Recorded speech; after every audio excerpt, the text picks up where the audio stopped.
In this video, we're going to learn about nomenclature of acids. So first of all, we need to understand how to recognize an acid. An acid will be a compound where the hydrogen is written first. So examples include HCl and H2SO4, but NH3, because the H is not written first, well, NH3 is not going to be an acid. H2O is the exception. Hydrogen is written first, but it is water. Now, nomenclature of binary acids. You will first write hydro, and then some stem, add ic, and then acid. So for example, HCl, which you probably are familiar with, is just hydro, and the stem is going to be from the chlorine, so hydrochloric acid.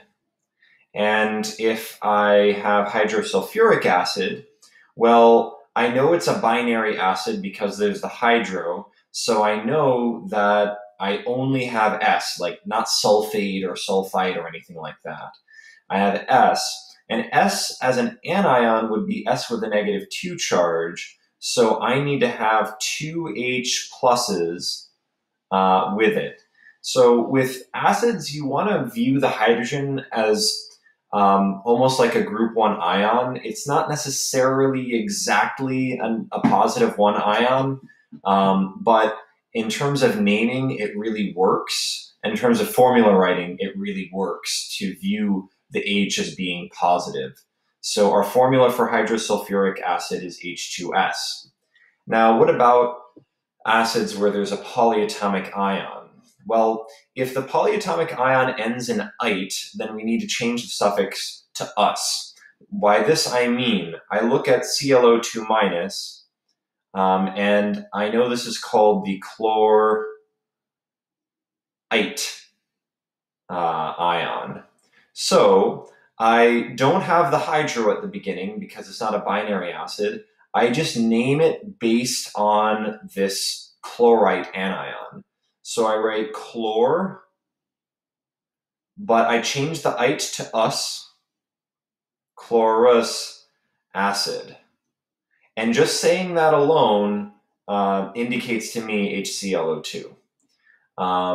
Sulfurous acid, I look at this and I look for sulfite.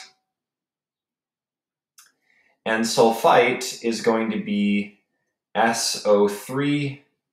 Whoops, that's an SO3 with a -2 charge. And because I know the SO3 is -2, I need to have 2 H's because H is like plus. H2SO3. So there's my sulfurous acid formula. Now, if the polyatomic ion is there, but it ends in "ate", we need to change the suffix to "ic". So looking at this is chlorate. CHLORATE is ClO3 minus. Sorry, not with the H. So I say this is chloric acid.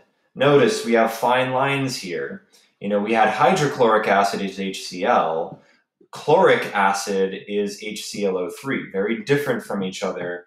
The names seem quite close. So you got to be very careful about your nomenclature here.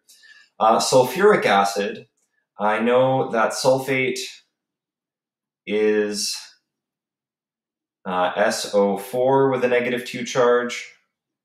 Notice this is so close to my sulfite, right? Sulfite, sulfate, sulfurous, sulfuric acid. There isn't a lot of difference here. But I know sulfate is -2, my hydrogens are +1, my sulfate is -2, so I've got H2SO4. So let's put it all together. Let's name HNO2. Well, I know the NO2 is nitrite, and since I've got ite as my ending, that becomes us, so I say nitrous acid. That is an OUS. Now, HBr, this is binary, so I need the hydro. There are only two elements here. There's no polyatomic ion. I need the hydro. I say hydrobromic acid. And then finally, I've got another polyatomic ion here. This is ternary. This is perchlorate. Perchlorate. So I say perchlor, and I change the H to ic, perchloric acid.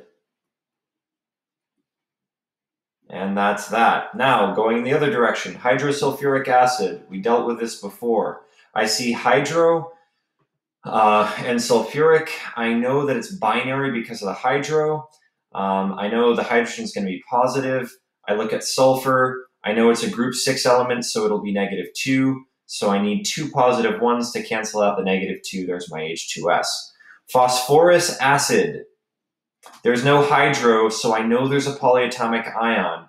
I see phosphor and I see us. I know it's going to be ite. And with phosphor, it's got to be phosphite, which is PO3 with a -3 charge. So therefore, I need HPO3, my -3 phosphite, my +1 H, means I need H3PO3 to get this to balance out. Finally, we have hypochlorous acid. Now, this is not hydro, this is hypo. So I need the hypochlor, the us tells me it's ite. Is there a hypochlorite ion? Yes, there is. Hypochlorite is the ClO negative ion. So I need hypochlorous acid is equal to, hold on, it's going to be HClO, and that's it. Or HOCl, actually. You can see it written as either way. So that is my solution. And there we go. You've got it. Naming acids. Hope this video has helped. Let me know if you have any questions or comments in the comment section below. Thanks.